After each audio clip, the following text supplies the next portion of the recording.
we drive the McLaren 570S Spider and find the open-top mid-engine sports car an absolute thriller.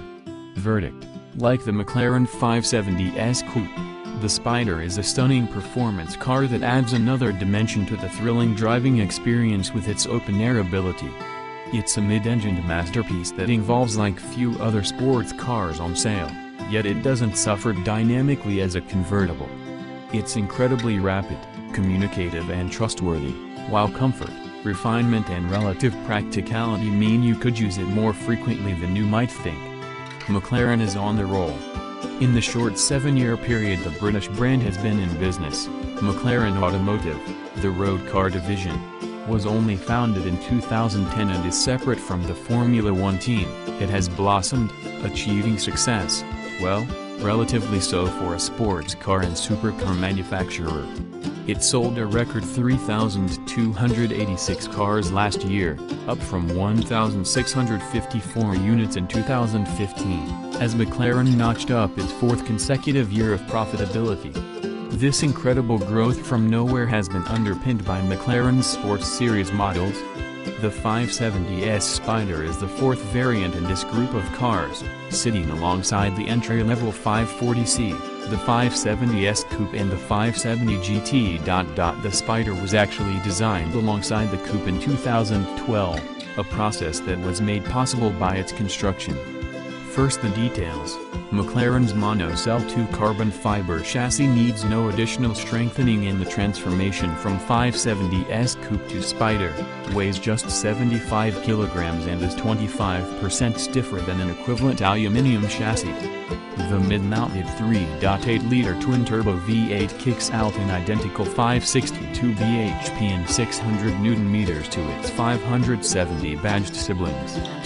Despite the lack of chassis bracing, the Spider weighs an extra 46 kilograms, due to the roof mechanism, but at 1,359 kilograms, the 570S is lighter than a Porsche 911 Turbo S Cabriolet or Audi's R8 Spider.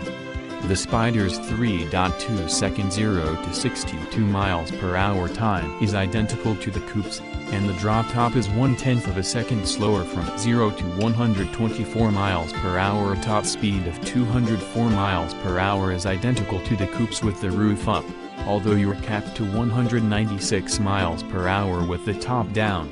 On the move, you'd be hard-pushed to notice that extra mass, because the car handles with the same level of agility as the fixed-roof models, responding to your inputs directly and with little slack.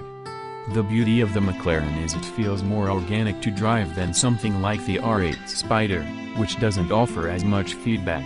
What detail that is relayed back in the Audi feels more synthetic, too. McLaren says the 570S Spider is not about ultimate downforce or track performance. It has the latter, but it's more focused on having fun on the road, and you pick that up straight away from the steering, which is a real highlight.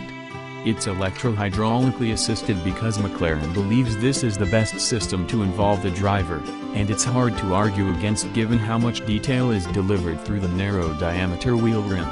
It squirms gently in your hands, wriggling slightly as the front wheels track over bumps and cambers. Not to the point where it becomes irksome or tiring to drive, just always delivering messages that give you confidence to push the car. Partly helping are the dimensions of the chassis itself. The carbon fiber underpinnings mean the dashboard and scuttle are low, while the A-pillars are fairly slim, so despite the Spider's relatively significant width, it's not intimidating to place, even on a narrower road. The car generates a level of grip that forces you to clench your core. On the public road that's special, and the setup is so well sorted that, even without engaging McLaren's active dynamics panel, it corners with just a hint of roll.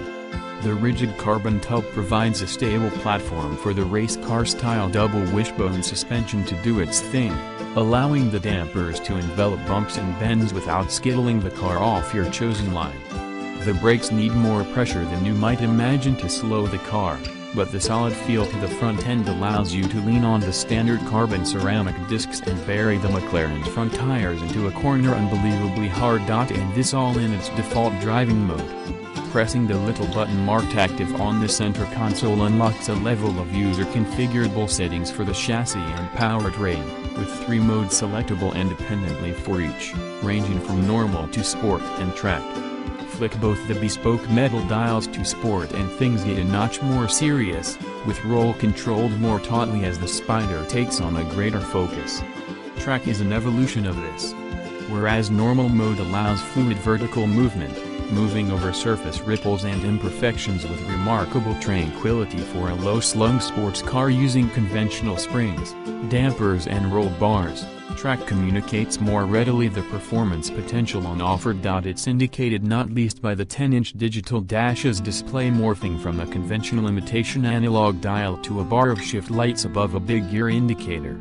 The screen now shows tire pressure and temperature, as well as the status of the car's vital fluids.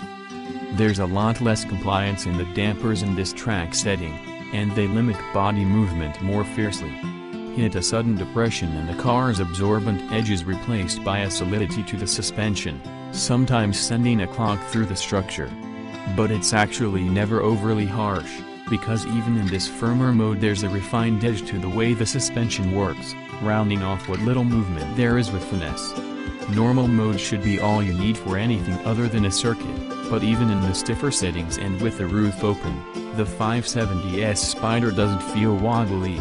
Removing the roof on a conventionally constructed steel or aluminum car reduces torsional rigidity, but according to Sports Series chief engineer, Jeff Gross, the extra flex in the McLaren structure is so negligible that you simply don't notice it. And he's right. The top is more of an electrically assisted target panel, and it can fold in 15 seconds on the move at up to 25 miles per hour, like the glass wind deflector behind you that can be dropped with the roof up. It gives you better access to that rampant engine. However, if there are any flaws with the 570S Spider, and there are a few minor ones, the motor is one of them. But this is only because the bar is set so high by the rest of the package. The twin-turbo V8 is best described as effective, but it's not an engine that stirs emotion like the V10 in an R8 Spider or the V12 in any Aston. Even breathing through a sports exhaust, the flat crank V8 buzzes away. There is a little turbo lag that you have to push through, but once the turbos are blowing, the 3.8-liter unit takes off with a ferocious, hard-edged blare. Traction is good, despite the car lacking a limited slip diff, while a click of the right gear shift paddle sends a snappy upshift through, although the 7-speed dual-clutch transmission does give you a jolt in the back occasionally in manual mode. Downshifts are announced with a staccato flare of revs and a tight pop from the exhaust, while the transmission is as accomplished as an auto at a more sedate pace. With the roof down, it's not too blowy inside the cabin, and you can sustain a conversation at a cruise without much in the way of raised voices.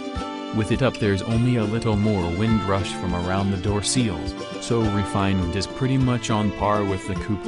With the roof in place, there's also a useful 52 liters of extra luggage space underneath a hardtop cover behind the passenger cell. Combined with the 150-liter front boot, it makes the Spider surprisingly practical.